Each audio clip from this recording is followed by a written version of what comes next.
to show them the way over the range. "You're lucky summer came a bit early," Wilhelm said the day they left. "The southern Alps are covered in snow 10 months out of the year, and this time of year they're usually impassable." They walked every day from 7 in the morning to 7 at night.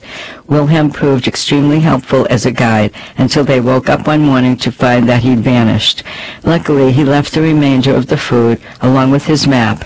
Cursing the young Austrian's cowardice, Helena quickly appointed herself leader.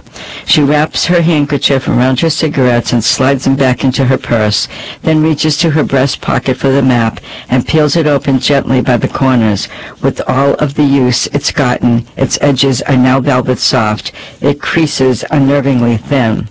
She brushes a few pebbles from the ground and lays the map down, tracing a dirt-caked fingernail between their approximate location and the nearest town at the foot of the southern Alps, Villach, a village just north of the Italian border. She estimates another 40 hours of walking due south, which means they could be in Italy in 4 days.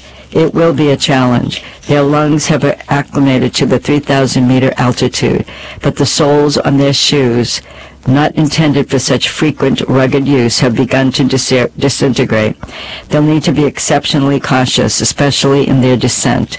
Helena considers breaking up the trip to give their legs a rest. The day before, Saul had stumbled on a route along the path and nearly rolled his ankle. They are all exhausted to the bone. 12 hours of hiking each day is a lot to ask, but they are also low on provisions, with only 4 to 5 days' worth of bread and water left in their supply at most. So they press on. Helena decides, but that's just to get to Italian soil. The others would surely agree. A white-tailed eagle circles overhead, and Helena marvels at its massive wingspan, then eyes the provisions pack she hung from a nearby branch, checking to be sure she'd cinched it tightly shut. "Close your eyes," she tells herself. Slipping the map back into her shirt pocket, she laces her fingers together and leans back to rest her head in her palms. Her body is whipped from the day's exertion, but she is too wound up to sleep. Her thoughts, like the incessant drum of the resident woodpecker, come and go in triple time. What if she picks the wrong route down the mountain? They could get lost, run out of food, and never make it to Italy. What if they make it to Italy and are turned back by the authorities? It was only a month ago that the country was occupied by Nazis. What if something happens to Adam and Lotz? It will be weeks, more possibly, before she can write to him with a return address. Helena stares up at the darkening sky. It's not just the what-if scenarios that are keeping her awake. There is also a part of her that's too excited to sleep. She's just days from reuniting with her oldest brother. She imagines what it will feel like to see Gannett for the first time in so many years, to hear his laugh, to kiss his dimpled cheeks, to sit down together as a family and figure out a plan where to go next. The idea of setting their minds to a future beyond the war is thrilling, intoxicating. It makes Helena's heart race just thinking about it. Maybe Bella is right. Maybe her relatives could sponsor the whole Kirk family and they could move to the States. Or maybe they'll head north to the United Kingdom or south to Palestine or across the planet to Australia. Their decision, of course, will depend on which country will be willing to open its doors. Quit thinking and sleep, Helena tells herself. As she rolls to her side, she folds her arm into a pillow, resting her head on her elbow, and brings a hand to her low belly. She's 2 weeks late now. She tries to do the math, to count the days since she and Adam saw one another, but it's nearly impossible. She spent so many years thinking ahead that her brain has forgotten how to look back in time. The days before they left, loads are fuzzy. Could she be? Perhaps. It's possible. But also possible that she's just late. It's happened before. She didn't bleed once during the 4 months she was imprisoned in Krakow. Too much stress, too little food. You never know. Helena allows herself smiling. Anything is possible. For now, just get the family safely to Italy. Focus on the task at hand. On the next 4 days. At the moment, she decides willing her mind to rest. That's all that matters. Chapter 57. The Kirk Family. Adriatic coast of Italy, July 1945. Felicia sleeps curled into the fetal position on the seat next to Mila's, her cheek propped on her mother's thigh. Mila, too nervous to close her eyes, rests a hand on Felicia's shoulder and presses her forehead to the window, taking in the azure of the Adriatic as the train speeds south along the heel of Italy's boot toward Bari. She rehearses for the 1000th time what she will say to her husband when she sees him. It should be obvious. I've missed you. I love you. So much has happened. Where do I begin? But even in her mind, the words feel forced. Yachuma had told her to be patient, to try not to worry so much. But Mila can't help herself. She wonders if Salim will be the same man she knew before the war. Tries to imagine falling back into the rhythm of husband and wife. Salim playing the role once again of patriarch, money earner, keeper of their fate. Could she do that? Could she learn to take a back seat, to depend on him again? It's been just her and Felicia for so long.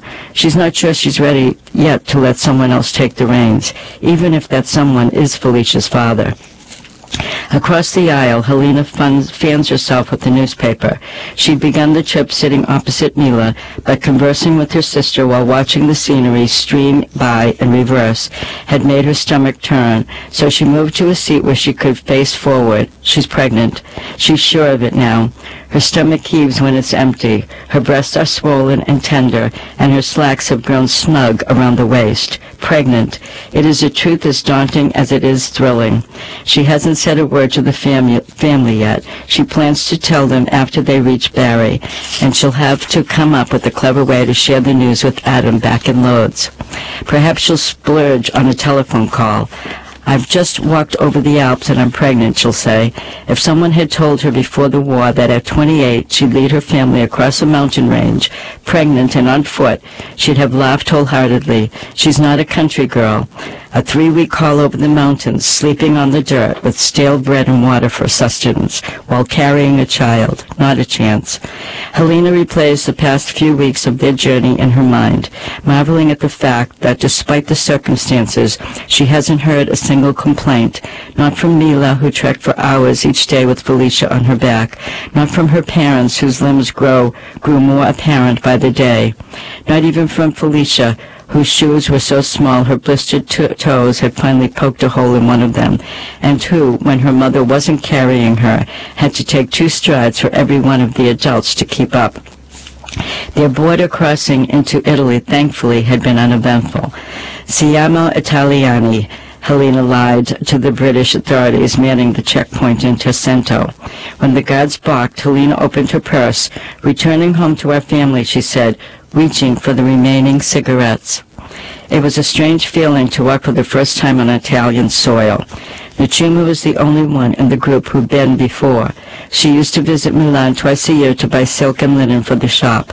To pass the time and as a distraction from their aching knees on their descent through the Alps, she told stories of her travels, of how the vendors at the Milanese markets had nicknamed her La Tigra Ciesa, the blind tiger, as she would travel from stall to stall, rubbing fabric swatches between thumb and forefinger, always with her eyes closed before making an offer. There was no fooling her when it came to quality. I could guess the price to the nearest lira, she said proudly. Once in Italy, Helena asked directions to the nearest village. They then walked another 6 hours, depleted of their water supply. It was dusk, and they were all close to delirium when they knocked on the door of a small home on the outskirts of the town. Helena could see that they were in no shape to sleep another night out in the elements, with only a crust of bread to eat and nothing to drink, and gave a silent prayer that whoever opened the door would look at their filthy, bedraggled group with sympathy and not suspicion. She breathed a sigh of relief when a kind-eyed young farmer and his wife opened the door and waved them inside. Yachuma was able to talk to them using the small bit of Italian she had, and soon they were devouring warm plates of peppery pasta agli Eolio. That night, all 5 Kirks slept better than they had in months, on blankets the couple had spread across the floor. The next morning, after offering up profuse thanks to their Italian hosts, the Kirks continued on by foot toward the train station. En route, they crossed paths with a group of American soldiers who stepped out of their army green jeeps when Helena waved and flashed a smile at them. The Americans, one of whom fortunately spoke French, were eager to learn news of the situation in Poland. They shook their heads in disbelief when Helena told them briefly of the unfathomable devastation in Warsaw and the path that she and her family had followed in order to flee their homeland and arrive safely in Italy. Before they parted, a young blue-eyed sergeant with a T. O'Driscoll patch sewn to his fatigues reached into his pocket and squatted beside Felicia. "Here you are, darling," he said in an accent unlike any Felicia had ever heard before. She had blushed as the handsome American handed her a brown and silver foil package. "It's a Hershey bar. I hope you like it," Sergeant O'Driscoll said. "Merci," Mila said, squeezing Felicia's free hand. "Merci," Felicia imitated quietly. "Where to from here?" the American had asked, patting Felicia on the head as he stood. The soldier who spoke French translated. "To family in Bari," Helena explained.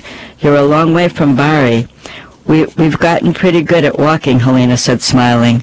"Wait here." Sergeant O'Driscoll left and returned a few minutes later with a U.S. $5 bill. "Train's faster," he said, handing Helena the bill, returning her smile. Across from Helena, Nachuma and Saul drift in and out of sleep, their chins nodding as the train ricochets on its tracks. Studying them as if through Ganek's eyes, Helena can see how much the war has aged them. They look 20 years older than they had before they'd been locked up in the ghetto, forced into hiding, nearly starved. A few minutes later, the train begins to slow. Mila's heart rate hastens. She pleads with herself to embrace the gift of the husband and father she and Felicia are about to receive. Heaven knows what's happened to his family, to his father, a watchmaker of modest means, to his 8 siblings. Last she knew, a sister, Eugenia, had emigrated to Paris, a brother, David, to Palestine. The rest, she believed, had remained in Warsaw. She tried to locate them before the uprising, but they either left on their own accord or been sent away. Brakes squeal. The scenery outside her window slows to a crawl. Mila can see the Bari station 100 or so meters ahead, and on the platform people waiting. As she rubs Felicia's shoulder gently to wake her, she makes a promise to herself. She'll embrace her husband with an open heart. She'll paint a picture of stability, no matter how hard it might be, for Felicia's sake. And what happens next, what Salim will think of the girl on her lap with unsightly hair and pink scars running down her face, whether Felicia will learn to love the man she has no recollection of ever knowing, these are things, Mila tells herself, best left in the hands of fate. Well, this concludes this episode of We Were the Lucky Ones. We will continue from where we left off in the next episode. This is Netta Vercoloni. Until next time.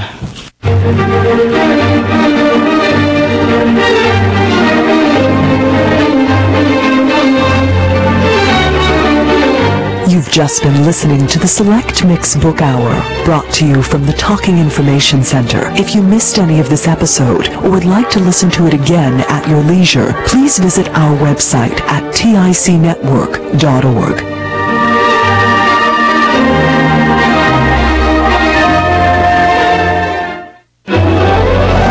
Here's a look at the forecast from the National Weather Service. Increasing clouds today, temperatures in the mid-90s tonight. More clouds, a thunderstorm possible, temperatures in the mid-60s. And for Friday, partly sunny, temperatures in the mid-70s. Stay tuned for more coming your way next on the Talking Information Center. Each day in America, nearly 10,000 people turn 65 years old. With a population of approximately 15 million, New England lays claim to the largest percentage of baby boomers in the country. Many of these individuals are living with acquired disabilities, though they may not readily identify as having a disability. and they may not realize that their rights are protected by the Americans with Disabilities Act, the ADA. Since 1990, the ADA has supported a broad range of individuals to live full, meaningful lives in the community. New England ADA Center works closely with those with rights and those with responsibilities to implement the ADA. For more information, contact us today at newenglandada.org, a project of the Institute for Human-Centered Design.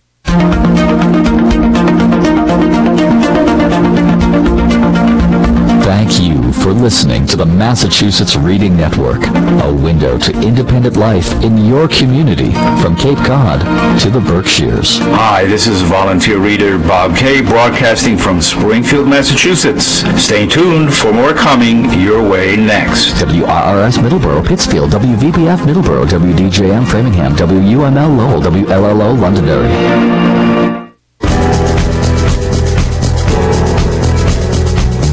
Coming up next from the Talking Information Center, please enjoy selected readings from The Week magazine. And as always, thank you for listening. This is Mike, and I'm going to be reading you The Week magazine for the week of September 7th, 2018. And as always, we begin with the editor's letter. Getting lost is now a luxury. In this age of GPS, tracking devices that enable tech companies to follow our every move, and almost ubiquitous internet connectivity, it's truly a rare moment when you find yourself asking, where the heck am I? I had one of those moments last week while on vacation with my in-laws in rural upstate New York.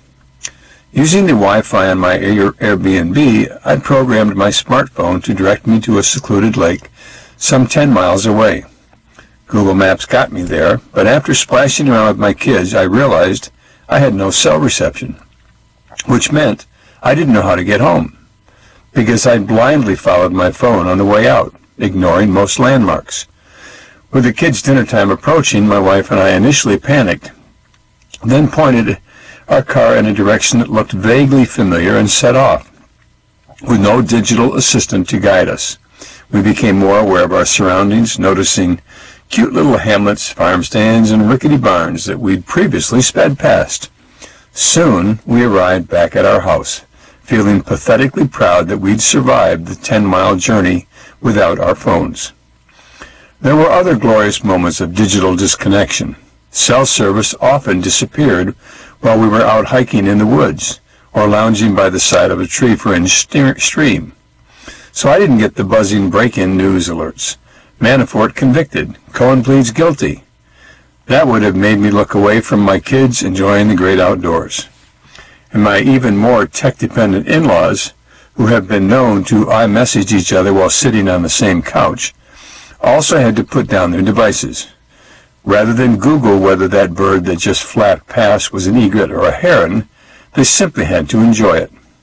Of course, now that the summer vacation is over, we're all once again fully immersed in the digital world. So if you'll excuse me, my phone just pinged with some breaking news. And our first story is about saying farewell to Senator John McCain. What happened? Tributes to Senator John McCain poured in from around the world this week after the former Republican presidential candidate died from brain cancer at age 81 at his ranch near Sedona, Arizona. Lawmakers from both parties came together to hail McCain, a six-term senator who famously endured 5.5 years as a prisoner of war in Vietnam. President Trump triggered a White House public relations crisis by initially refusing to honor the senator, one of his fiercest Republican critics, and by insisting on flying the White House flag at full staff while the rest of the federal governments were lowered. Finally relenting to pressure from top aides, Trump ordered the flag to have stay at staff. Despite our differences on policy and politics, Trump said, I respect Senator John McCain's service to our country. McCain will lie in state in the U.S. Rotunda this week, making him one of only 13 senators to receive the honor. Former Presidents Barack Obama and George W. Bush will deliver the eulogies at the memorial in the National Cathedral, while Trump has not been invited to attend. Arizona's Republican Governor Doug Ducey said that he plans to name someone to fill McCain's vacant Senate seat only after he is buried at the U.S. Naval Academy. In a final statement obliquely aimed at President Trump, McCain called on Americans to rise above nativism, tribal rivalries, and hatred. "Do not despair of our present difficulties," McCain said. "We believe always in the promise and greatness of America, because nothing is inevitable here." What the editorial said: John McCain was an embodiment of many of the ideals that make America great, said USA Today. In Vietnam, he chose to face imprisonment and torture rather than use his privilege as an admiral's son to be released before his fellow prisoners. In the Senate, he was a pragmatist who could form alliances across party lines and forgive old enemies to address difficult problems. His death serves an almost perfect metaphor for the death of the old Republican Party, once led by principled statesmen such as Theodore Roosevelt, Dwight Eisenhower, and Ronald Reagan. Liberals loved McCain only when the maverick was infuriating conservative, said the National Review. But in 2008, they abandoned him for an even more alluring darling, Barack Obama. A tireless advocate of human rights and U.S. military strength, McCain unfortunately succumbed to a progressive republicanism that often made him undermine his own party. It's telling that his last vote was to preserve Obamacare, a policy he opposed to spite Trump out of sheer cussedness and pique. What the columnist said: "I've always identified as a John McCain Republican," said Jennifer Rubin in the Washington Post. "Sadly, that party is no more.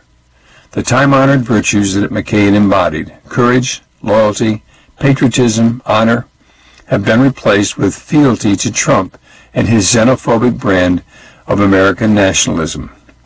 Trump's inability to honor McCain, a bona fide American war hero, only proves how far the party has fallen."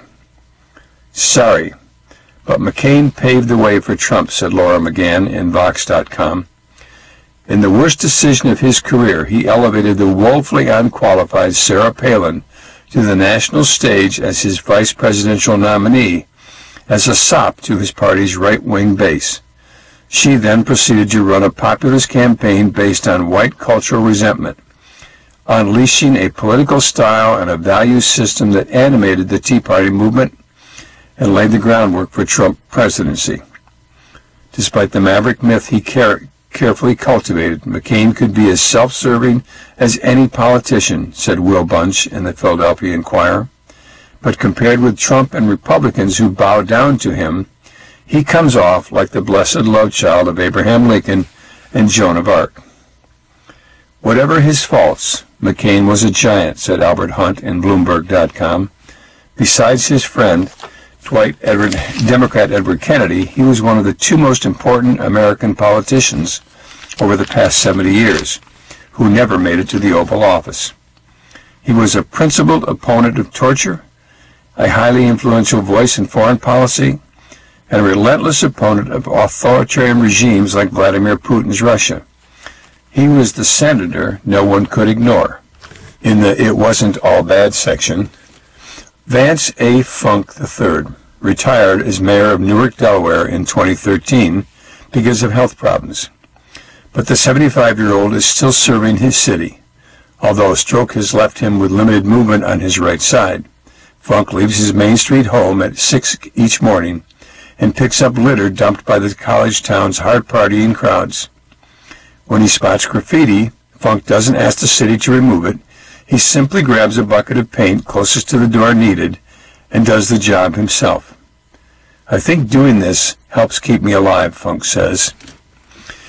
And Lee Holland Keane, a 29-year-old nurse from Australia, has become the first woman in almost 40 years to achieve one of the world's greatest feats of strength, lifting Scotland's Dinny Steens, 2 granite boulders that weigh a combined 773 pounds. Fewer than 100 people are thought to have ever lifted the stones, which have metal handles and are named after Scottish strongman Donald Dinny, who carried them across a 16-foot wide bridge in 1860. Helen Keane said she hoped her success would encourage more women to try weightlifting, a sport that is often perceived as unfeminine. It's good to be strong, she says. It's badass and I love it. And a Michigan couple were just hours away from getting married when they discovered that there'd be no food at their big day. The reason? Amber and Benjamin Van Sliedereit's caterer mistakenly thought their wedding was scheduled for the following week. In tears, the bride and groom asked the owner of the Sonder Eatery next to their venue if he could help. Nick Rustikas immediately shut his restaurant for the day, and in just 90 minutes, he and his staff prepared a cocktail hour and more than 150 meals for the guests. We can't thank them enough, Benjamin said of the Sonder team. And in our main stories, Trump touts a Mexico deal to replace NAFTA. President Trump this week announced a tentative United States-Mexico trade agreement that he hopes will supplant the 24-year-old NAFTA, the North American Free Trade Agreement, which Trump has often called the worst trade deal ever, has been a prime Trump target since the 2016 campaign. Canada was excluded from an intense round of negotiations, and major political and procedural hurdles stand in the way of the deal's ratification by Congress. The prospective agreement would require cars to be 75% comprised of parts manufactured in North America, up from the NAFTA mandate of 62.5%. Additionally, 40 to 45% of each car's parts would have to be made by workers earning at least $16 an hour, a salary markedly higher than the average Mexican auto workers, $5.21 an hour. Auto industry groups expressed concern that any deal without Canada would drastically disrupt existing supply chains and make U.S. manufacturers less competitive. Canadian Foreign Minister Chrystia Freeland cut short a European trip to come to Washington Tuesday to join negotiations on which the Trump administration has imposed a Friday deadline, rushing to finish before Mexico's new Senate is seated on September 1st. Freeland maintains that any overhaul of NAFTA requires Canadian approval, but she will be looking for areas where we can find a compromise that everyone can live with. What the columnist said. Impossible is how one Republican congressman described Trump's plan, said Haley Bird in weeklystandard.com. The White House is required to notify Congress 90 days in advance of signing any new trade agreements. But Mexican President Enrique Peña Nieto leaves office November 30th to be succeeded by left-wing President-elect Andrés Manuel López Obrador. That leaves U.S. and Canadian negotiators just days to come to terms. The administration insists it will push ahead regardless of Canada's involvement, although it's unclear why the Office of the U.S. Trade Representative thinks this is an option. At its best, this deal includes helpful modernizations, said the Wall Street Journal in an editorial. Agricultural producers, for instance, will be protected from regulatory abuse. But Trump's domestic policy is all about deregulation. So what's the economic logic of the added red tape and costs on the auto industry to punish imports? Even if this deal proves better for the U.S. than NAFTA, said Tyler Cowen in Bloomberg.com, it doesn't seem worth the price. Canada is an ally on issues pertaining to water rights, border enforcement, counterterrorism, and intelligence gathering. Trump's take-it-or-leave-it strong-arming will make Canada less inclined to support other U.S. initiatives. The president campaigned on fixing our stupid trade deals, said Catherine Rampell in WashingtonPost.com. But this deal would almost certainly require an enormous expansion of the administrative state to enforce the new burdensome requirements on manufacturers. It might also raise car prices and reduce the number of cars made in North America. This is what we've come to expect from a president who doesn't understand what his own administration is doing or doesn't care. Our next story. U.S.-North Korea talks hit stalemate. What happened? President Trump abruptly canceled a planned trip to North Korea this week by Secretary of State Mike Pompeo, a signal of his growing frustration with deadlocked talks over dictator Kim Jong-un's nuclear weapons program. Just a day before Pompeo was due to set off on his fourth visit to Pyongyang, Trump tweeted that he had nixed the diplomatic mission because we are not making sufficient progress on denuclearization.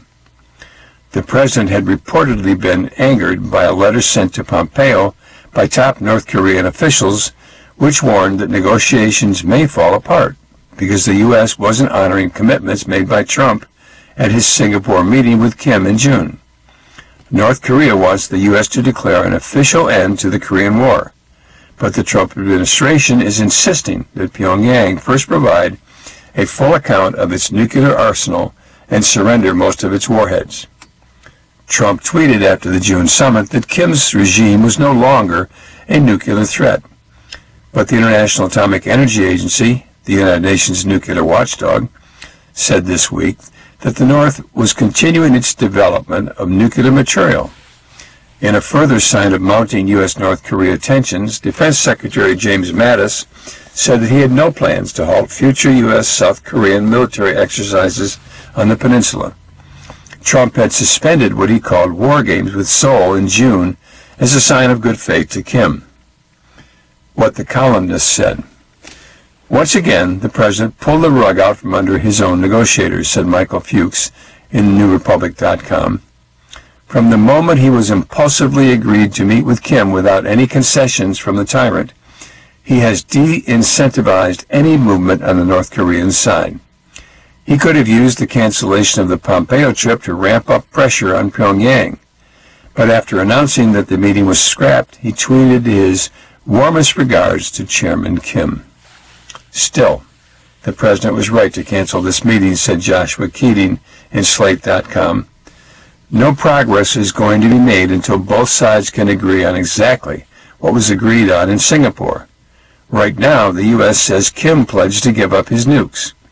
North Korea thinks it signed up only for a general denuclearization of the Korean peninsula, which would involve U.S. forces pulling out. With Trump and Kim at loggerheads, letting both sides cool off for a moment, and seeing what the North Koreans might be willing to concede seems more sensible than sending Pompeo off to be insulted. It'd be wiser to call off the whole diplomatic farce, said Jennifer Rubin in the WashingtonPost.com. Pompeo has absurdly claimed to Congress that his past visits to Pyongyang were productive, even though we've gotten zilch for our concession on military exercises and for elevating and flattering Kim. Pompeo likely didn't want to humiliate his boss by revealing that Trump's nauseating bowing and scraping in Singapore only empowered the dictator. It's time for the administration to accept that it's been played and that North Korea never had any intention of denuclearizing. And in our main stories, controversy of the week. Trump's Hell Week. Is this a turning point? In Donald Trump's White House, the warning lights of growing legal jeopardy are flashing red, said Jonathan Swan in Axios.com. Last week, a jury convicted Paul Manafort, Trump's former campaign manager, of tax evasion and bank fraud. Only hours later, Michael Cohen, formerly Trump's personal lawyer, pleaded guilty to tax evasion and campaign finance violations, facilitating unreported hush money payments at the height of the 2016 campaign to women with whom Trump allegedly had affairs. Cohen declared that he committed these crimes in coordination and at the direction of candidate Trump, and Trump's Hell Week was just getting started. Federal prosecutors have reportedly given immunity to longtime Trump friend David Pecker, publisher of the National Enquirer, who kept a safe filled with unflattering stories about Trump and his family that he'd bought and buried. Alan Weisselberg, chief financial officer of the Trump Organization, who has true and deep visibility into Trump's financial and business dealings, also is reportedly cooperating with prosecutors. The cascade of bad news clearly rattled Trump, who raged about rats and flippers. His panic is warranted, said Michael Gerson in the Washington Post. We have reached an inflection point in the Trump presidency.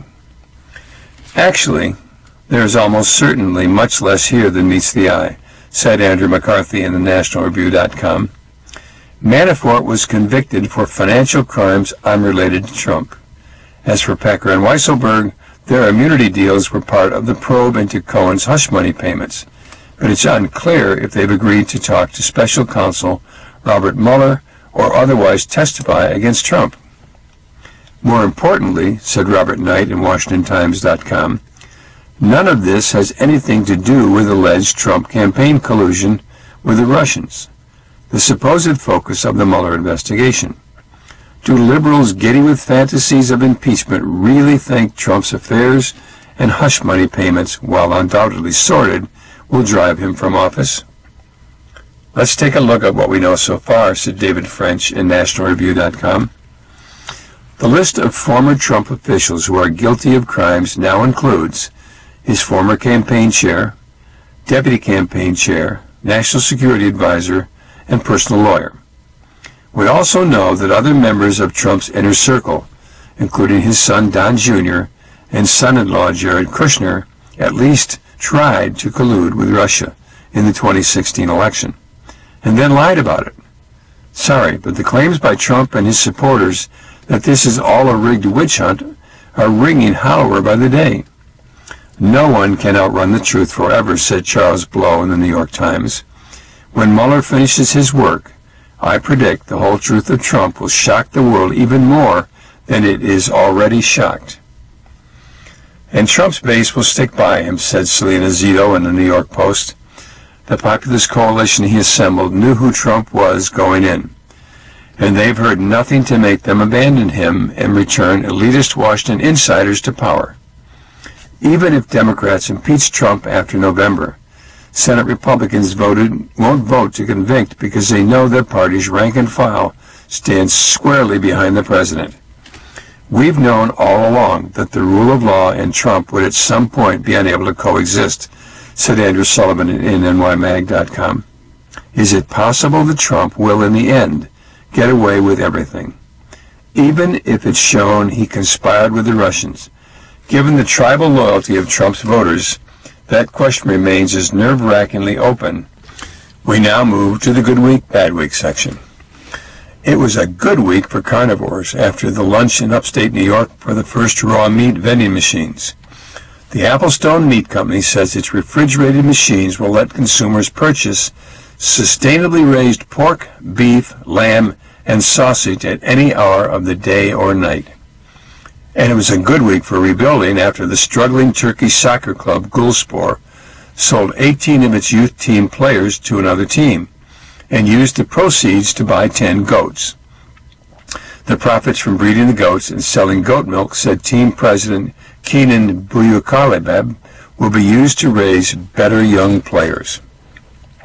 And it was a good week for the lazy after a study into metabolic rates of mollusks during the Pliocene era concluded that the best evolutionary strategy for animals is to be lassitudinous and sluggish, with species that expend as little energy as possible having a greater likelihood of surviving. But it was a bad week for workaholics, after a new study found that people who took less than 3 weeks of vacation a year were 37% more likely to die young, even if they exercised and ate healthfully.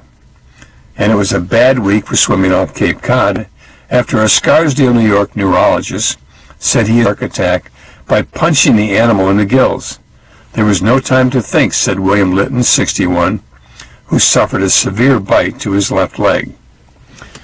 And it was a bad week for throwing your wife under the bus, after Representative Duncan Hunter, Republican of California, blamed his spouse, Margaret, for their indictment on charges of using $250,000 in campaign funds for personal expenses, such as tequila shots and an Italian vacation. She handled my finances, Hunter said. I didn't do it.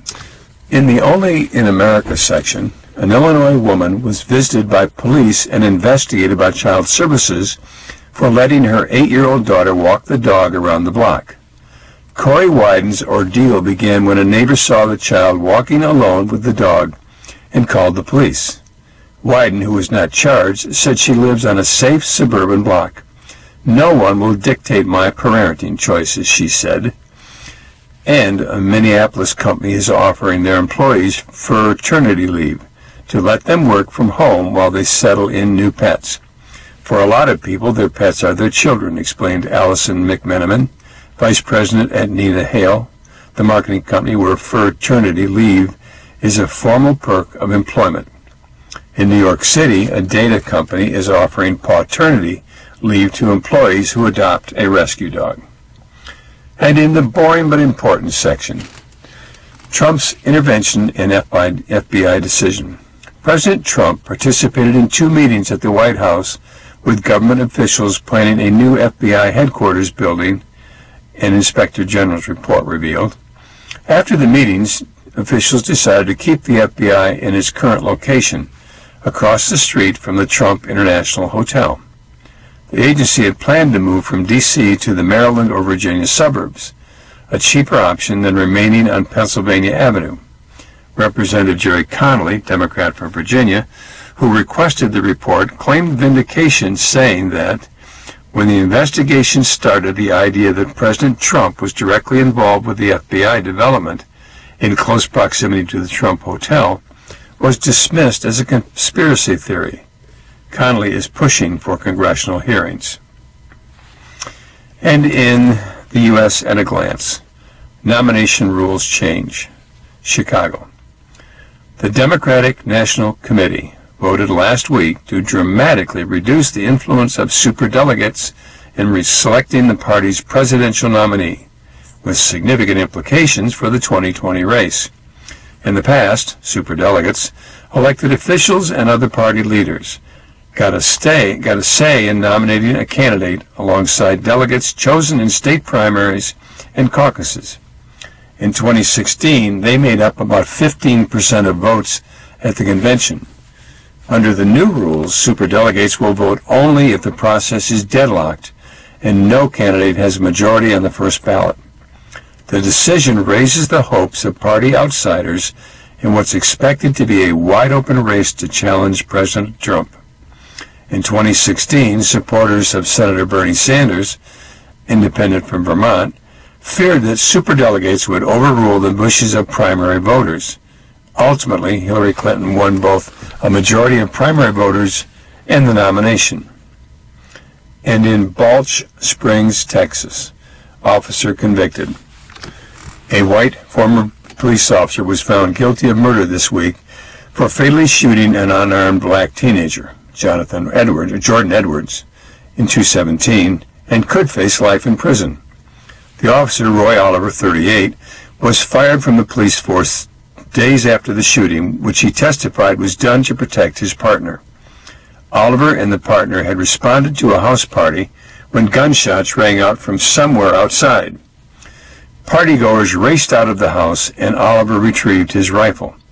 He and his partner tried to stop a car slowly backing away before Oliver fired 5 rounds into the car in less than 1 second, hitting 15-year-old Edwards in the head, killing a freshman honor roll student instantly.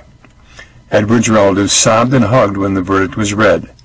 Oliver is the second former police officer in Dallas County this year to be convicted of murder in connection with a civilian death.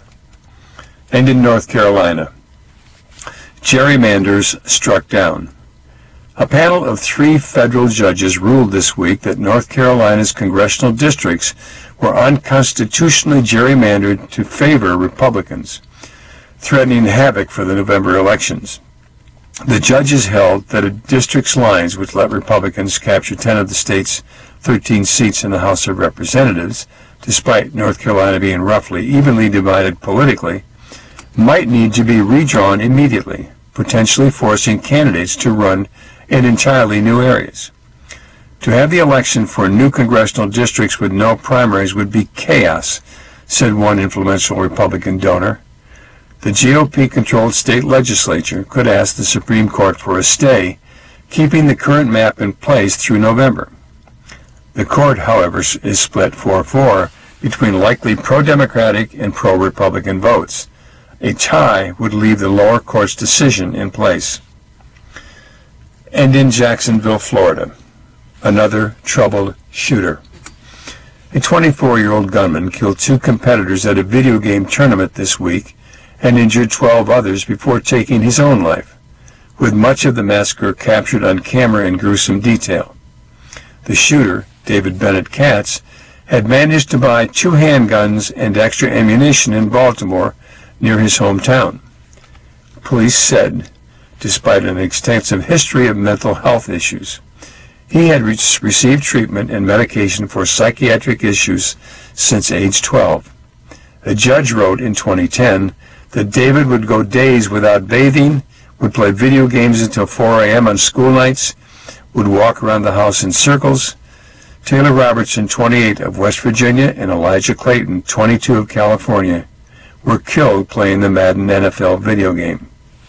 Moments before the shooting, a red dot appeared on Clayton's chest from a laser affixed to one of Katz's guns. And in New York City, unmasked, Lanny Davis, an attorney for President Trump's former lawyer and fixer Michael Cohen, this week backtracked on his claim that Trump knew in advance about a meeting in Trump Tower between campaign aides and Russians tied to the Kremlin.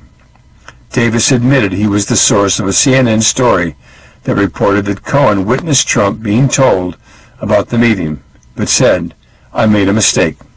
Republicans jumped on his retraction, with President Trump saying in a tweet, "Look at the lie that fake CNN is now in. They got caught red-handed." CNN stood by the story, which it says was corroborated by other sources. BusinessInsider.com reported that Davis's reversal may come over fears that Cohen could be prosecuted for perjury, because he testified before the Senate Intelligence Committee that Trump did not know about the meeting. Davis has been advertising Cohen's willingness to provide information on Russian election interference. And in Tallahassee, high-stakes race takes shape. Democratic Tallahassee Mayor Andrew Gillum and Republican Representative Ron DeSantis won their party's gubernatorial primaries this week, turning November's election into a choice between a Bernie Sanders progressive and a Trump Republican. Gillum narrowly scored an upset win after receiving Senator Sanders' endorsement, while DeSantis blew out his opponent on the strength of President Trump's backing. The two 39-year-olds will square off for one of the most intensely contested gubernatorial elections this fall. If elected, Gillum would become Florida's first black governor. He was outspent 10-1 in the primary, but surged after embracing the Sanders platform, including Medicare for All and abolishing the Immigration and Customs Enforcement Agency.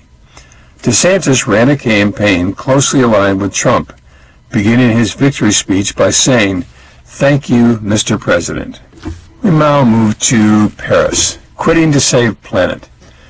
France's high-profile environment minister, former TV presenter and eco-activist Nicolas Hulot, resigned live on radio this week, saying he could not continue in his position knowing the world isn't doing enough to mitigate climate change. "I don't want to create the illusion that my presence in government means that we're up to standard on these issues," he said. Hulot, who had not told President Emmanuel Macron of his surprise decision, said the last straw for him was attending a meeting with Macron about hunting and finding a hunters' rights lobby there. "This is symptomatic of the presence of lobbyists in the circles of power," he said. "It is a problem for democracy. Getting the prominent Hulot in the cabinet had been considered quite a coup for Macron." And in Ottawa, no birthright citizenship. Canada's opposition Conservative Party has amended its platform to include a pledge to end birthright citizenship. "Canadians should fight for our own babies," lawmaker Alice Wong said at the party's annual convention, adding that children born to non-Canadian parents should not automatically be granted citizenship. Andrew Griffith, a former top immigration official, said so-called passport babies were a problem in some Canadian cities and that birth tourism should be stopped. But he has said ending birthright citizenship in general would be using a hammer to squash a fly. According to Canada's National Statistics Agency, just 313 babies were born to non-Canadian mothers in 2016 in all of Canada. But a single hospital near Vancouver said it recorded 383 births of non-resident mothers, mostly Chinese, in 2016-17. And in Puebla, Mexico, VW versus the weather. Volkswagen has promised to reduce its use of weather-altering technology after local farmers accused the company of causing a drought during the rainy season. The German automaker had installed hail cannons which fire sonic booms into the atmosphere to prevent ice formation at its Puebla factory to protect finished vehicles parked outside from hail damage. Local farmers said VW used the devices even when hail wasn't predicted, blasting away rain clouds and wrecking 5,000 acres of crops. VW said there was no evidence the cannons had caused a drought, but added it now plans to install anti-hail nets over more than 150 acres of parking lot. And in Paris, French Open officials are set to ban players from wearing catsuits on the court after Serena Williams appeared at this year's tournament in a tight black number. Williams suffered a pulmonary embolism after the birth of her daughter last year and said the compression from the catsuit helped prevent blood clots, and made her feel like a superhero. But the president of the French Tennis Federation, Bernard Gunicelli, said a dress code would be introduced for the 2019 tournament. Referring to Williams' catsuit, he said, "One must respect the game and the place." Tennis fans crowd foul, with some saying that Williams had been singled out as a black woman. But the American tennis star shrugged off the controversy. Wearing a poofy black tutu and compression tights, she defeated Poland's Magda Linette at the U.S. Open this week, 6-4, 6-0. And in Chemnitz, Germany, right-wing rally. The fatal stabbing of a German man this week sparked massive neo-Nazi rallies in the city of Chemnitz. A 35-year-old named only as Daniel H. was knifed there during a street festival, and two men, a Syrian and an Iraqi, were arrested in connection with his death. Far-right groups organized an anti-immigrant protest the next day, drawing 7,000 people, some chanting, "Close the borders." About 1,000 anti-fascist demonstrators marched in opposition. At least 10 people are being investigated for wearing Nazi symbols or giving Nazi salutes, which are banned in Germany. Friends of the deceased said he was brown-skinned and had a Cuban father and would have been horrified by neo-Nazis marching on his behalf. And in Buenos Aires, chauffeur tells all. Two swank homes owned by former Argentine President Cristina Fernandez de Kirchner were raided last week as part of an investigation into massive corruption. Prosecutors say construction and power companies paid Kirchner and her late husband and predecessor, Nestor Kirchner, $165 million in cash bribes in exchange for lucrative public contracts from 2005 to 2015 while they were in office. The case rests on notebooks that belonged to a former government chauffeur. He kept detailed handwritten notes on cash deliveries to the Kirchners by recording dates, people, and amounts of bribes. Kirchner is a sitting senator, but the Senate partially lifted her immunity from prosecution so her homes could be searched. She denies any wrongdoing. And in Moscow, war games with China. Russia is preparing to stage its largest military exercise since the fall of the Soviet Union, and it will include Chinese troops for the first time. The war games in central and eastern Russia will involve 300,000 Russian troops, 36,000 tanks and armored vehicles, and 1,000 aircraft, as well as about 3,200 Chinese troops. There is nothing on paper, but they are building a de facto military alliance. Vasily Kashin of Moscow's Higher School of Economics said of China and Russia, Beijing said the maneuvers scheduled for mid-September would not target any third party. But Russian Defense Minister Sergei Shoigu compared them to the Soviet exercise known as Zapad 81, a show of force against NATO. In some ways, they will repeat aspects of Zapad 81, he said, but in other ways, the scale will be bigger. And in Kampala, Uganda, opposition leader tortured. Ugandan pop star and parliamentarian Bobi Wine was released from prison on bail this week after being beaten so badly in detention that he can't walk unaided. 2 weeks ago, at a campaign event, police shot his driver dead and arrested Wine and 34 other members of the opposition. They were charged with treason against President Yoweri Museveni, whose car had been hit with a rock during a violent demonstration. Wine's lawyers say that when they first got to see their client, his face was swollen beyond recognition, and he could not sit or walk. At his arraignment, he kept passing out. Known as the Ghetto President, Wine, 36, is a huge Afro pop star in Uganda, singing songs about poverty and corruption. He has publicly challenged Museveni, who is 74, and has ruled for 32 years, to step down. And in Beijing, babies needed. Faced with a graying population and a shortage of young workers, China is planning to scrap its two-child limit, reversing nearly 40 years of family planning regulations. Beijing lifted its one-child policy in 2016, but the birth rate didn't rise significantly. Now officials say family-size limits will be abolished in 2020. In a nod to the change, the new postage stamp for 2019, Year of the Pig, shows 2 adult pigs with 3 happy piglets. Implemented in 1979, the one-child policy was brutal, forcing women to abort a second pregnancy or face heavy fines. The results skewed the population. Mothers often terminated a first pregnancy if the fetus was female, and China today has 30 million fewer women than men. And in Myanmar, genocide accusation. The United Nations says that Myanmar's top generals should face trial for genocide against the country's Rohingya Muslim ethnic minority. A 3-member fact-finding mission accused Senior General Min Aung Hlaing, the Army's commander, and 5 other generals of overseeing a brutal campaign of murder, torture, and gang rape that has killed at least 10,000 people. Troops torched entire villages, forcing at least 725,000 Rohingya to flee to neighboring Bangladesh.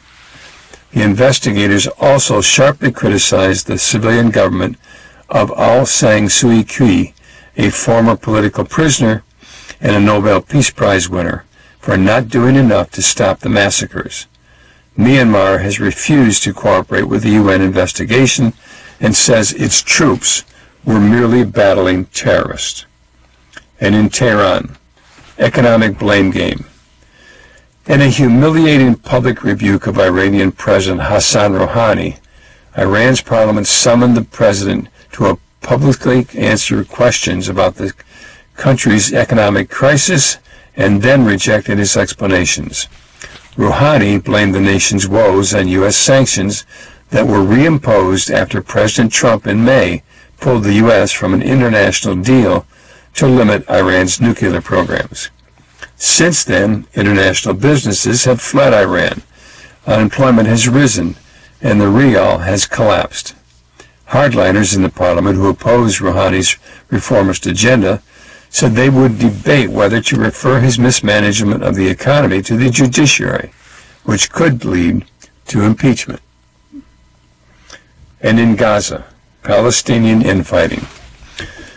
Israel and Hamas are closing in on a ceasefire deal that would ease Israel's blockade of Gaza and provide the territory with hundreds of millions of dollars in desperately needed investment.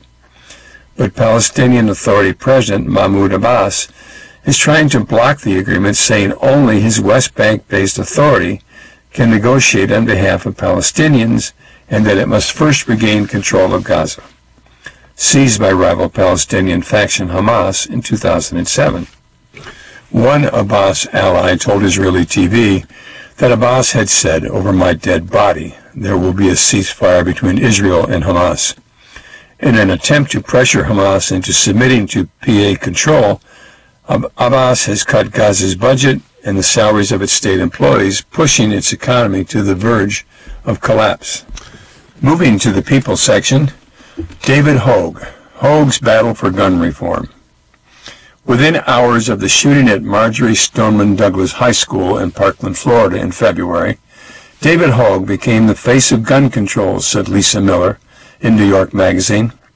That night, the wiry 17-year-old debate geek appeared on Fox News, closing his interview with a call to action. "I don't want this to be something that people forget." He was a natural on TV, concise, combative, good-looking, and became a national leader of the #NeverAgain movement.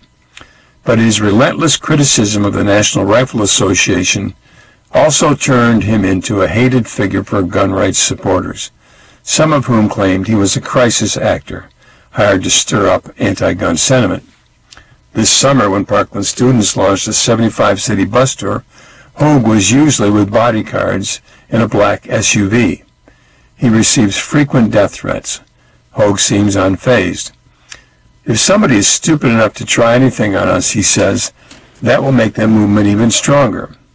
Hogue admits that all attention made him narcissistic for a time, but he's already decided on a public career and will run for Congress at age 25, when he becomes eligible. Of the current politicians in Washington, he says, "Honestly, they all kind of suck." It's kind of a shame to pitch that story right next to this one about Jimmy Carter, but here we go. The former president who spurns wealth. Former President Jimmy Carter leads a very modest life, said Kevin Sullivan and Mary Jordan in the Washington Post.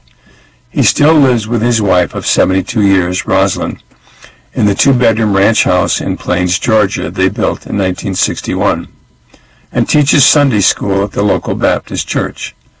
Carter was known for shunning the pomp of the presidency, insisting on carrying his suitcase onto Air Force One, and he's maintained that humility since leaving the White House in 1981. Unlike the former president who joined corporate boards and signed lucrative book deals, Carter says he didn't want to capitalize financially on being in the White House, adding, "It just never had been my ambition to be rich." Now, in 93, he still does household chores, washing the dishes, after he and Rosalind, 91, cook dinner. He writes in a converted garage in their house and does charity work in his town of Plains and at his foundation headquarters in Atlanta while helping restore homes with his own hammer and tool belt for Habitat for Humanity. He stayed in Plains where he grew up on a peanut farm during the Great Depression because he can't imagine living anywhere else. "We feel at home here," he says, "and the folks in town, when we need it, they take care of us." And Lisa Brennan Jobs, being Steve Jobs' neglected daughter. Lisa Brennan Jobs has very mixed memories of her father, said Nellie Bowles in the New York Times. Steve Jobs fathered Lisa at age 23, a year after co-founding Apple, but he initially denied paternity and provided minimal emotional and financial support once his career took off. Brennan Jobs, 40, shunned publicity for many years, but her new memoir, Small Fry, offers a scathing portrait of her father. Yet despite the brutal anecdotes, Jobs refused to install heat in his daughter's childhood bedroom or acknowledge that her name inspired the Apple Lisa computer. Brennan Jobs doesn't want him to come off as merely a monster. Have I failed in fully representing the dearness and the pleasure, the dearness of my father, and the outrageous pleasure of being with him when he was in good form? Though she never read Walter Isaacson's popular biography of Jobs, she was told it depicted her as indifferent to her father. I was devastated by it. There are plenty of unflattering memories in her own book, such as when Jobs was on his deathbed in 2011 and told his daughter she smelled like a toilet. But Brennan Jobs says she appreciated his honesty. He was telling me the truth, she says. Sometimes it's nice to have someone to tell you what you smell like. And Ben Affleck returned to rehab after his binge drinking sank on a year-long relationship with Saturday Night Live producer Lindsay Shukas. People.com reports. The magazine says Affleck's alcohol addiction began to spiral downward in recent months until the actor, 46, hit rock bottom, and Shukas finally dumped him. He was photographed last week receiving a delivery box of booze and hanging out with 22-year-old Playboy model Shauna Sexton. His former wife, Jennifer Garner, staged an intervention, driving him to rehab. For the sake of their 3 children, Garner has to take care of Ben and make sure that he gets help, a source told the website. While in treatment, Affleck finalized a divorce settlement with Garner, agreeing to joint custody of their 3 young children. Upon completing rehab last year, Affleck said, "I want my kids to know there is no shame in getting help when you need it."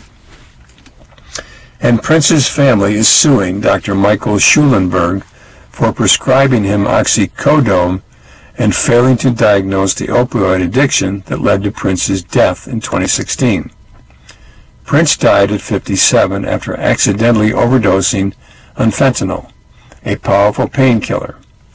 The lawsuit says Schulenberg had an opportunity and a duty to address Prince's addiction, while the doctor denies any wrongdoing. Authorities say Schulenberg admitted to prescribing an opioid to Prince in the days before he died, but not the pills that proved fatal. The suit seeks damages in excess of $50,000.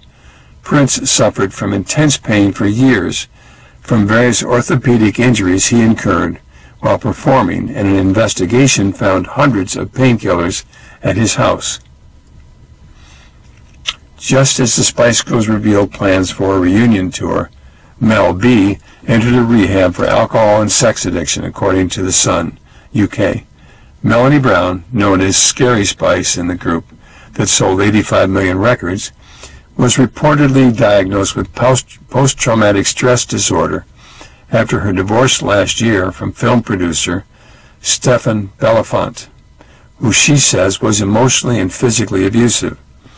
"I have been at a crisis point," she said.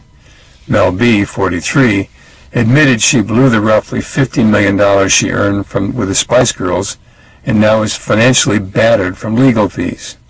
Next year's tour could net each band member $14 million. And in the death of the local news. The watchdog of America's local and state governments are disappearing. Can they be saved?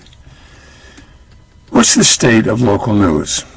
It's a shell of its former self. This weekday circulation of U.S. newspapers has been in steady decline since 1998, when it was 62.7 million.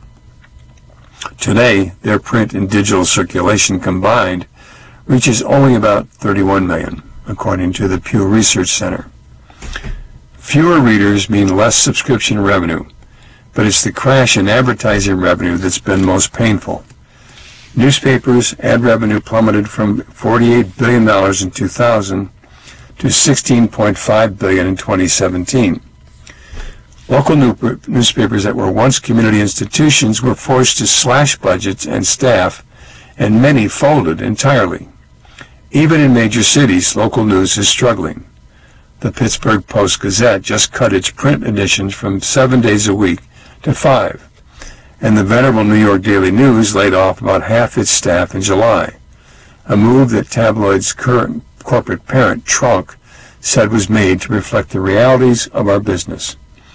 Newsrooms employ almost 40% fewer people than they did in 1994, and the newspaper reporter was rated the worst job in America for 4 years running, according to CareerCast, which ranks jobs based on factors such as stress, risk, compensation, and opportunity for growth.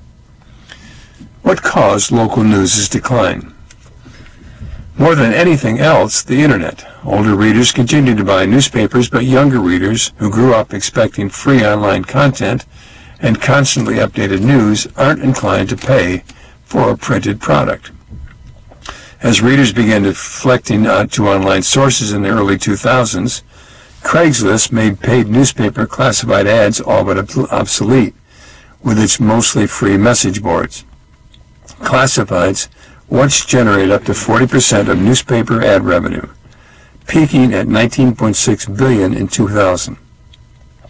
Revenue from consumer ads, meanwhile, has been gobbled up by the twin behemoths of Google and Facebook, which together accounted for 73% of all digital advertising. In 2016, according to Pivotal Research Group, still another threat comes from niche new media startups that see opportunity in local newsrooms' vulnerability. Alex Mather, co-founder of the subscription-based sports website theathletic.com, told the New York Times his deep-pocketed company plans to poach the best local sports reporters in every city. We will wait every local paper out and let them continuously bleed until we are the last ones standing, Mather said. Why didn't local papers adapt? In many small and mid-sized cities, multiple generations of the same wealthy family commonly owned the local paper, often treating it as a public service rather than an exclusive for-profit venture. But as the Internet began devouring their revenue, many waited too long to react, and the losses became unsustainable. Corporations and venture capitalists began to buy up local news outlets, often treating them as mere short-term investments. One such local so-called vulture capitalist, Randall Smith, purchased several major regional papers, including the Denver Post, the San Jose Mercury News, and the Orange County Register, then slashed operations to the bone to maintain profitability. As Jack Schaefer wrote in Politico.com, Smith decided that more value can be extracted by sucking the marrow of the papers than by reinvesting in them. Do we still need local news? Only if things like school taxes, infrastructure, and government accountability matter to you. Where fewer reporters cover local business and government, Margaret Sullivan warned in the Washington Post, corruption can flourish, taxes can rise, public officials can indulge their worst impulses. When a local newspaper shutters, that same community experiences increased government waste and inefficiency, according to a 2018 report released by Social Science Research Network. The loss of local reporting also depresses most citizens' engagement in state and local politics, leading to activists dominating parties and greater political polarization. In 2015, Brookings Institute report found voters are less likely to cast ballots in congressional races that receive little coverage, producing more landslide contests and members of Congress who have less incentive to compromise on Capitol Hill. Conversely, robust coverage of local elections leads to greater voter turnout and more civic engagement. Can local news be saved? Only if creative innovations take hold. Some local newspapers have instituted paywalls, requiring frequent readers to cough up money. Digital revenue, however, has made up for the massive loss of print revenue. The nonprofit ProPublica is providing cash grants to help local newsrooms pursue ambitious investigative projects, and its local reporting network will expand in 2019 to support coverage of state governments. Veteran journalist Don Day spent the past year researching potential local news lifesavers and found inspiration from 19th century industrialist Andrew Carnegie, who gave away most of his fortune late in his life, with a focus on funding public libraries. Day hopes Carnegie's example could serve as a model for wealthy philanthropists who would fund an $8 billion endowment to maintain local news operations in both large towns and smaller rural areas. It may be the only way, Day says, to keep a working democracy intact. And the Texas Tribune model. Venture capitalist John Thornton wrote in 2009 that journalism that takes on serious complex issues and puts them in the context of how citizens interact with their government should be considered a public good. Thornton recognized that, as with clean air and national defense, market forces would not sufficiently provide for such journalism. So he invested $1 million of his own money and raised over $2 million more to launch the membership-driven nonprofit Texas Tribune, an early adopter of digital data journalism. The Tribune created a splash with its easily searchable public record databases, providing the citizenry with access to the kind of information once available only to FOIA-savvy journalists, prioritizing impact reporting over clicks. The Tribune allows its award-winning stories to be reprinted free of charge in other outlets. This strategy has proved popular with the Tribune paid membership, who NYU journalism professor Jay Rosen says don't want a gate around the journalism they're supporting. When you pay to become a member in a journalism nonprofit, Rosen says, you aren't paying for a product. You join the cause because you believe in the work. That concludes this week's reading. Have a great week, and we'll talk to you next week.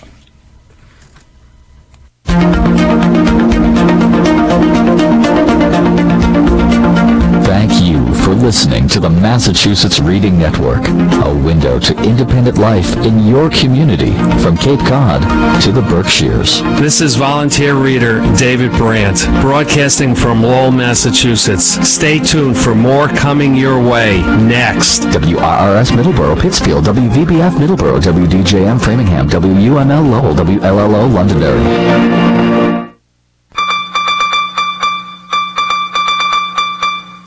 Coming up next from the Talking Information Center, news stories from the Berkshire Eagle. Hello, this is Irene at TIC, and I'll be reading the Berkshire Eagle for today. The front page headline reads, Cacaviello mulls future after primary loss. Berkshire District Attorney. By Haven Orakio Egresides of the Berkshire Eagle. Berkshire District Attorney Paul Cacaviello went right back to work Wednesday morning. He had slept just a few hours after a late, disappointing evening waiting for election results at Mazeo's Ristorante, but he was eager to continue on with his responsibilities in the office where he's worked for nearly 3 decades.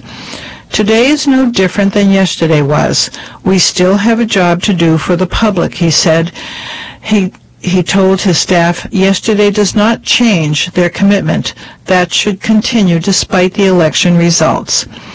Cacaviello faces an uncertain future after narrowly losing Tuesday's primary to Richmond attorney Andrea Harrington.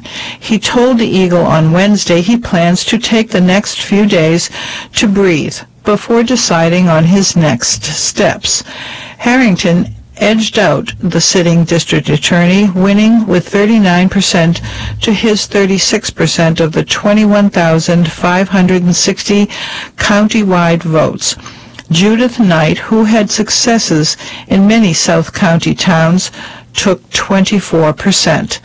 We knew that it was going to be tight, said Harrington, who spent Wednesday relaxing with her family after the long, hard-fought campaign. What surprised me was the voter turnout. As the numbers were coming and it became clear the turnout was much bigger than anticipated, she said she wasn't sure how it would shake out.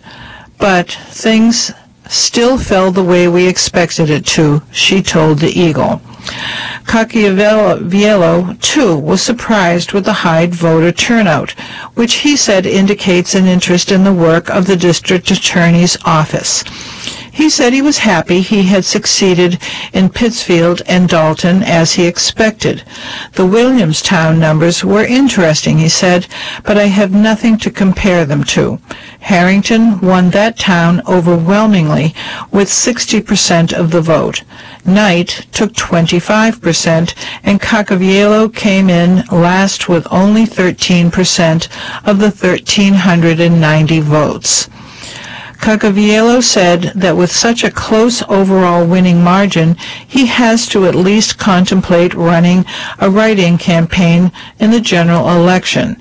With no Republican on the ballot, Harrington otherwise will face no opposition in the election November 6 and would be sworn in as the new district attorney on January 2nd. It's an option to consider, but I think the important thing to do now is for everyone to take a breath, sit back for a day or two, and think about all the options. As for a transition of the office, Cacaviello said he and Harrington hadn't talked since he called her to concede Tuesday. As the last towns started reporting their results on Tuesday night, and the room full of excited supporters had grown somber, Cacaviello took the microphone. Obviously, this was a long campaign. This was a hard-fought campaign, he said, conceding the race. We had good values, and we continue to have good values. The Berkshire District Attorney's Office is a victim-oriented office committed to the community it serves, he told the crowd. That's a value that will never change, he said, no matter who's sitting in the district attorney seat. Knight joined Cacaviello's camp at the end of Tuesday night and thanked him for his decades of service to Berkshire County. This is not a political move, she said, after hugging Cacaviello. It seemed like the natural thing to do. She could not be reached for comment Wednesday.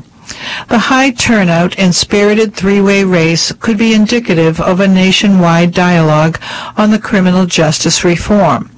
Over the summer, the American Civil Liberties Union of Massachusetts ran a statewide education campaign to inform voters about the role of a district attorney and the races, which tend to go uncontested. A poll released by the group last summer showed that voters have limited knowledge of district attorneys' power, budgets, and accountability. Rashan Hall, who led the ACLU's effort, said in a statement Tuesday that he's proud that the What a Difference a DA Makes campaign contributed to the conversation about the power of the county office. For the first time in 36 years, voters in 5 Massachusetts DA districts faced a choice this fall. Today's voter turnout from Boston to the Berkshires shows that when voters are given a real choice on the ballot and given the information they need about candidates' records and positions, they will get involved and show up at the polls, he said in a statement Tuesday. But the work doesn't stop with the primary election. Again, in November, voters will have the opportunity to send a clear message of support for a criminal legal system that works for everyone. The next story is titled, Soldier of ISIS Gets 20 Years for Attack Plot. Chicolo Adams Man Off to Federal Prison by Bob Dunn of the Berkshire Eagle. Springfield. An Adams man who plotted a terrorist attack on a college campus in support of the Islamic State was sentenced Wednesday to 20 years in federal prison. Alexander Chicolo, 26, accepted the prison sentence recommendation reached between federal prosecutors and his defense team, hoping to avoid the drama of a trial or contested sentencing hearing. Make no mistake, Alexander Chicolo was a committed soldier of ISIS who wanted to kill innocent people at a United States university with assault rifles and pressure cooker bombs, not an unwitting dupe who didn't understand the gravity of what he was doing, said Harold H. Shaw, special agent in charge of the FBI, in a statement. He repeatedly expressed his desire to engage in acts of violent jihad against our country, and with this sentencing, he will now pay the price for conspiring with a foreign terrorist organization. Assistant U.S. Attorney Deepika Bains Shukla called the sentence fair and appropriate. Chicolo's lead attorney, David Hughes, agreed, but raised questions about how ready his client was to launch any kind of plan. Chicolo's family issued a statement calling the sentence unjust and harsh, and said Chicolo was undeserving of it. The sentence calls for a lifetime of supervision following release from prison. As we moved forward through the many years of Alex's incarceration, we will remain strong in our faith and commitment to trusting God's plan for our son, said Chicolo's mother and stepfather, Shelley and Stuart McGinnis. Chicolo, who also uses the name Ali al-Amriki, appeared in U.S. District Court Wednesday wearing traditional Muslim garb. He declined to speak when afforded the opportunity by Judge Mark G. Mastroianni. The 26-year-old was arrested in July of 2015 as part of a coordinated nationwide crackdown on those suspected of supporting terrorist activity. At that time, he was planning to attack a university using firearms and improvised explosives and attempted to recruit others to help him. Both during and after Wednesday's hearing, Hughes noted Chicolo had never actually been in contact with any actual members or supporters of the Islamic State and didn't have the means to carry out any of the plans he had articulated. Chicolo had mentioned attacking a target in New Mexico using weapons and constructed explosives, but didn't have the means to arm himself nor get to New Mexico, Hughes said. The proposed target changed depending on which day one spoke to Chicolo about it, Hughes said. Chicolo was arrested after accepting a small cache of weapons, which were duds, disabled by law enforcement, a fact of which Chicolo was unaware when he accepted the guns. Chicolo had been under surveillance for at least 6 months prior to his arrest after his father, Boston Police Captain Robert Chicolo, alerted the FBI about his son's stated desire to fight for the Islamic State.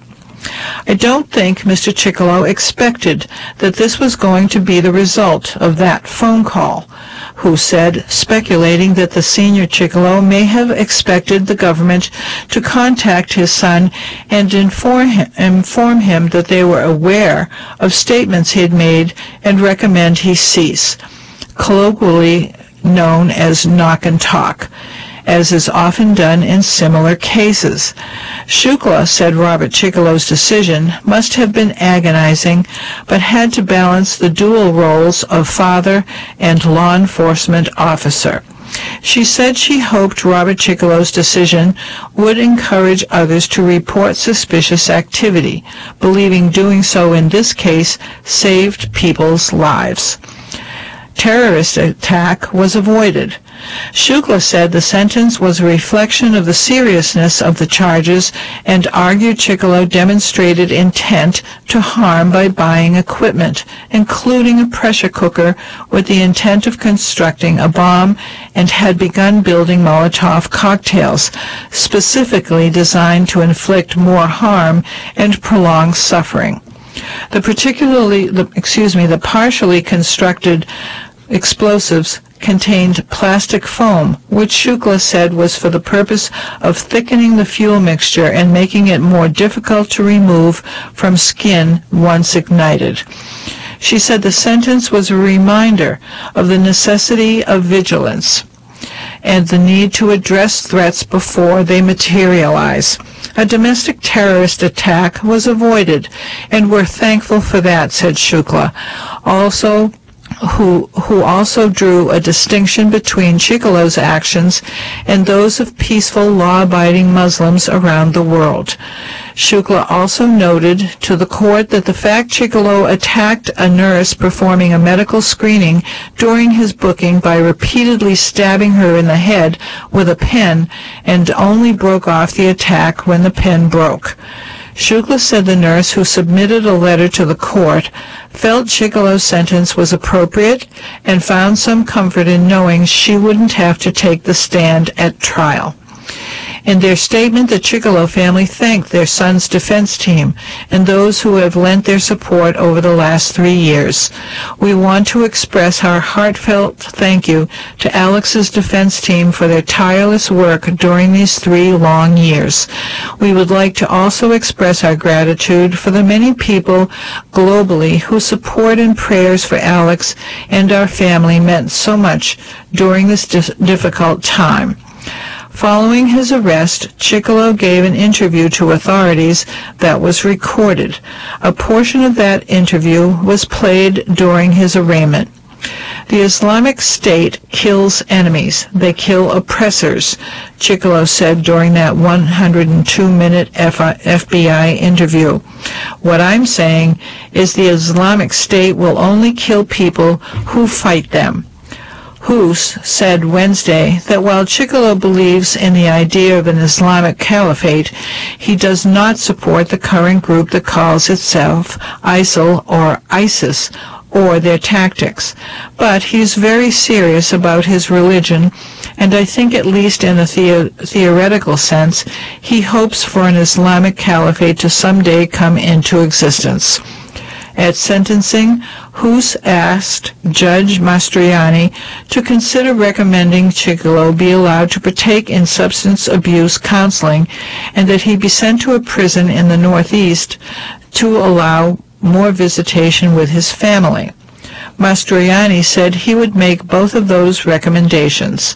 In May, Chicolo pleaded guilty to 1 count each of attempting to provide material support to a foreign terrorist organization, attempting to use weapons of mass destruction, being a convicted person in possession of firearms, and 1 count of assault by use of a deadly weapon causing bodily injury. It was not clear at press time where Chicolo would serve his sentence. He will receive credit for time already served in custody. The next article is titled, At Animal Shelter, Whose Stuff Is It Anyway? Pittsfield, Sonsini city officials quarrel over who owns what. Conditions, by Amanda Drain of the Berkshire Eagle. Months after the city ended its longtime contract with Sonsini's animal shelter, the two are still sorting out who owns what. As far as Sonsini is concerned, items donated to the city-owned shelter in the past 15 years were given to the nonprofit management, but city officials disagree. After members of the Animal Control Commission pressed longtime Animal Control Officer Joe Chegg for answers on Wednesday, he defended himself and the state of the city shelter. Chegg didn't appreciate Sonsini staff bashing him, his character, his reputation and career of 30 years as an animal control officer over conditions at the city shelter. He later told the Eagle, when they're the ones who made it that bad. The shelter on Downing Industrial Parkway was in rough shape when the city resumed control of it in May, he said. Since then, he's done what he can to piece it back together. Now, the city has volunteers, a newly hired part-time animal control officer, Emily Silver, to help with the workload. He and his wife have been going in on weekends to feed and walk the dogs, he said, and police captains have been doing the same. I'm entitled to my days off, he said. Ward 2 Councilor Kevin Morandi, who sits on the commission, said he was disappointed the city didn't have a stronger plan to get the shelter in order after taking it over. He said he volunteered there one day earlier this summer, and the conditions were concerning. What we saw that day was deplorable, Morandi said. Since then, Morandi acknowledged city staff improved those conditions. Chegg said Sonsini took with them 4 air conditioning units he felt belonged to the city, as well as air exchangers and a granite bench donated to the city in honor of Eleanor Sonsini. When the city took over the shelter, he said, there were also exposed pipes and live wires hanging from the ceiling, and fencing was illegally removed, he said. Stacy Rossi, an attorney for Sonsini, said she made clear before the move that the nonprofit would be taking everything with them. She said all that was inside the space when they got there was a desk, a filing cabinet, and a phone. She said donations made to the shelter since then, the granite monument included, were made to Sonsini and not to the city. Everything since 2005, if not earlier, was property of the corporation, she told the Eagle after the meeting. She said that the Sonsini board would reconsider its position on the granite monument if the city could provide documentation that the city council accepted it as a donation. And regarding the allegation they illegally removed fencing, she said, that is beyond ridiculous. She was clear about what they'd be removing, she said, and the city put itself in this position.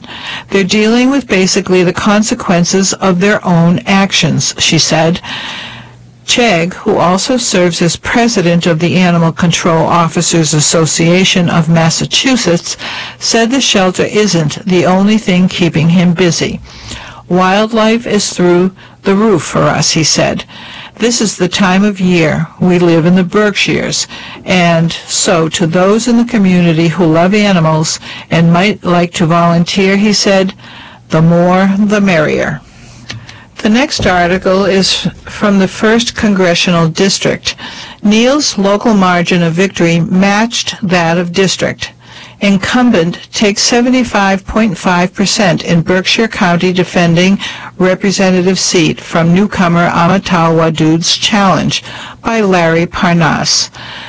Though U.S. Representative Richard E. Neal has served Berkshire County for just 6 of his nearly 30 years in Congress, his margin of victory here Tuesday was commanding. Voters in the county's 32 cities and towns backed Neal just as convincingly as fellow Democrats did throughout the 1st Congressional District, and more so than primary voters in Hampshire and Franklin counties.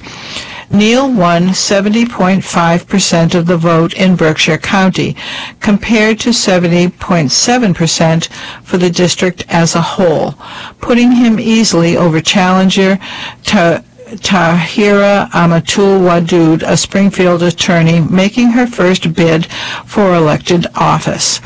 In the doing, Neal dodged a challenge from his party's progressive wing and escaped the fate of his 20-year colleague, U.S. Representative Michael Capuano, who lost his seat to Ayanna Pressley, a Boston City Council member.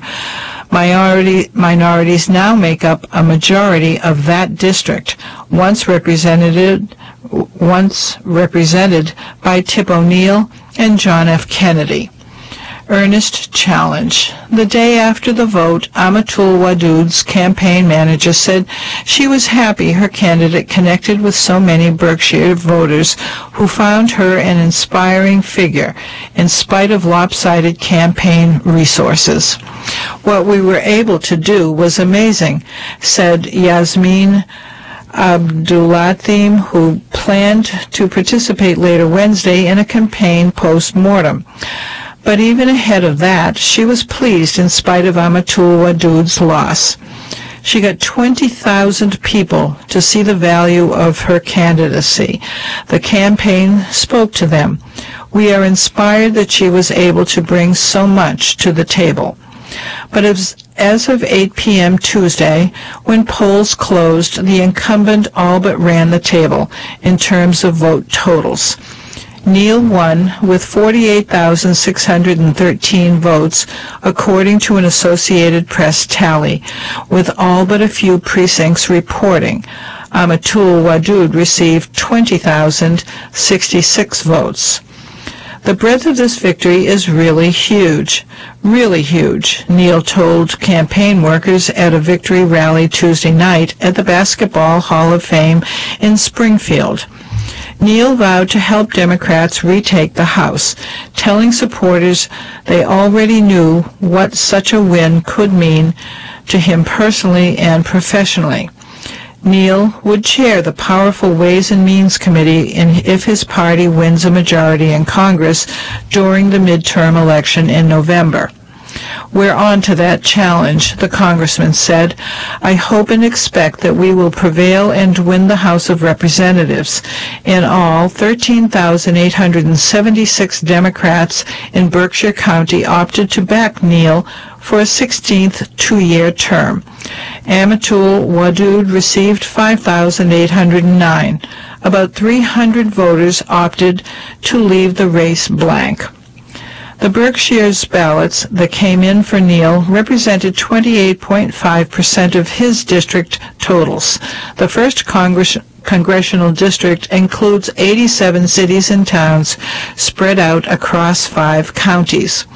Neal's margin of victory was greatest in Adams, Cheshire, Dalton, Peru, Richmond, and Washington, all of which gave him more than 75% support over Amatul Wadud. She performed best in Alfred, Egremont, Great Barrington, Monterey, New Marlborough, Sheffield, and Williamstown. Those towns gave the challenger at least 40% of the vote or better. Amatul Wadud beat Neal by 20 votes in New Marlborough, 54% to 46%. Williamstown Democrats got her to within 10 percentage points of Neal, awarding her 628 votes to Neal's 744. Abdulathim, Amatul Wadud's campaign manager, said her candidate worked to overcome a disadvantage in campaign funding. She said the key was attempting to activate the people. "You can't buy that. The heart of the politics is people." As of August 15, Neal had 3,095,755 in cash on hand, according to Federal Election Commission reports. Amatul Wadud had 20,139. In the 8 months of Amatul Wadud's campaign, she and volunteers encountered another obstacle: anti-Muslim bias. That included the mailing of bigoted flyers that were denounced by both candidates. The challenge for Amatul Wadud included being a woman, an African American, and a Muslim, her campaign manager said. "There will always be people who see one of those things," she said. "Religious bigotry does exist, and we encountered it. But so many people were inspired by her message and not overly concerned with her religion." Though Amatul Wadud needed to introduce herself to voters in the sprawling district, Neal was able to focus on issues as a familiar name and face. As Neal told campaign workers late Tuesday, he stuck to traditional bread-and-butter Democratic values that have been under assault in a Republican Congress and White House. In 2 televised debates, Neal said he would be a bulwark of defense for Social Security and Medicare and would work to preserve the Affordable Care Act. Amatul Wadud tried to leverage support from her backing of single-payer health insurance, essentially an expansion of Medicare eligibility. Neal called that the wrong fight. While that stance may have shaved the incumbent's support in Franklin and Hampshire counties, where the Neal camp expected Amatul Wadud to find the most backing, it did not appear to resonate as much as in Berkshire County. In his remarks to backers Tuesday, Neal thanked Amatul Wadud for her candidacy. She could not be reached for comment Wednesday. That concludes today's reading of the Berkshire Eagle. This is Irene at TIC, and thank you for listening.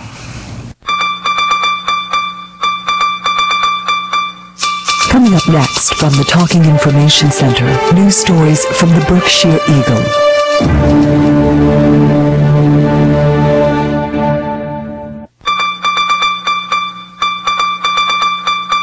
You are just listening to news from the Berkshire Eagle.